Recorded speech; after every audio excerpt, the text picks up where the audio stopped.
Greetings to all fellow Christians, brothers and sisters and siblings in the Synod of the Sun. My name is Charlie Smith. I'm interim Presbytery pastor for Indian Nations Presbytery.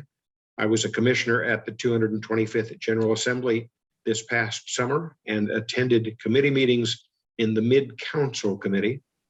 Thus, this is a discussion about some of the items and overtures that came out of the Mid-Council Committee for your information and for your edification as you prepare to vote on it. And I will preface our discussion by saying none of the items that we have reviewed and none of the items that we went through were particularly controversial. So our remarks will give a little context for what was discussed in committee and our own impressions, but be assured that we expect that it will be a quick and easy and painless passage of items from the Mid-Council Committee. And I'm Bob Orr. I was a ruling elder commissioner to the General Assembly, representing Mission Presbytery, and I'm from Corpus Christi, Texas. Go ahead. Go ahead. You do the first. The first action we want to talk about is an amendment to G 3.0104. The particular overture started out with a lot of talk about adding people that could serve as a moderator of a session. But as it finally came down to the final passing, this overture simply allows sessions the ability to meet electronically.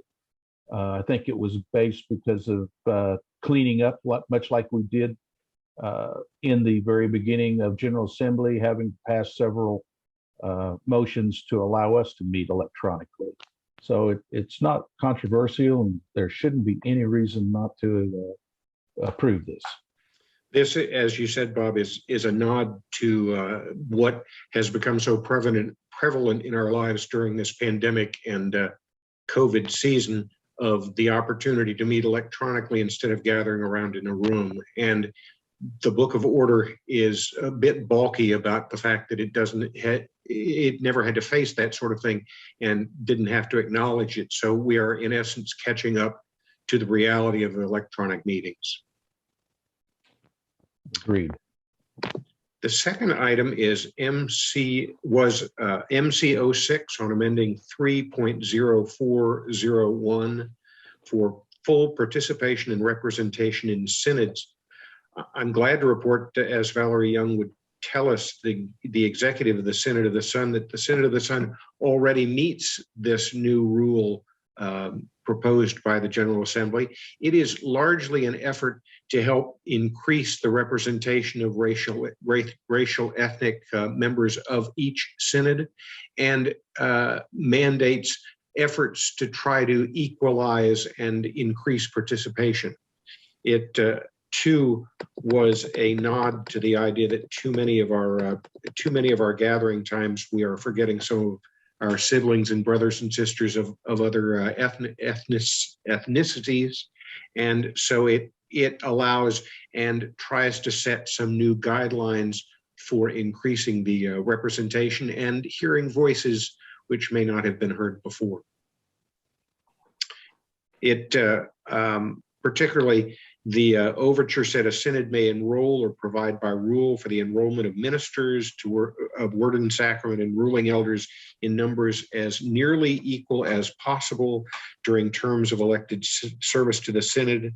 Such enrollment may be used, among other purposes, for fulfilling the principles of participation and representation, and may include representation from the synod's racial, ethnic, active leadership.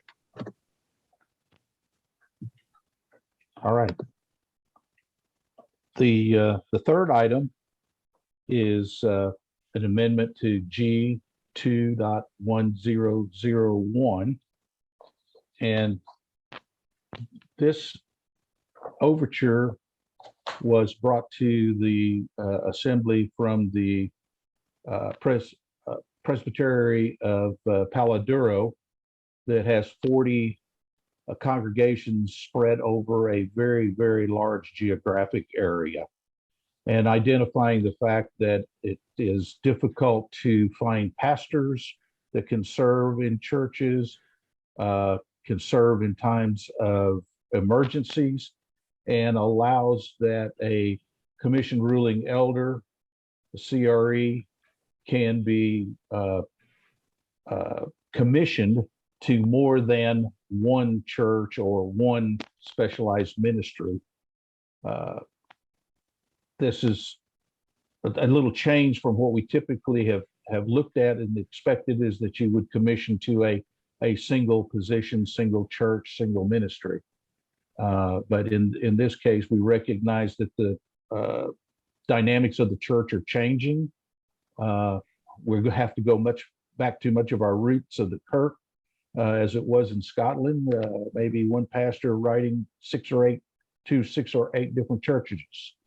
So again, don't see that there's any reason that there should be any real objection, because this is, in my opinion, the wave of the future for the church and how it's going to survive. Absolutely. Thank you for that, Bob. I think, as we've said on all 3 of these overtures, all of these are nods to reality and the way that the church is and is becoming and will be going forward.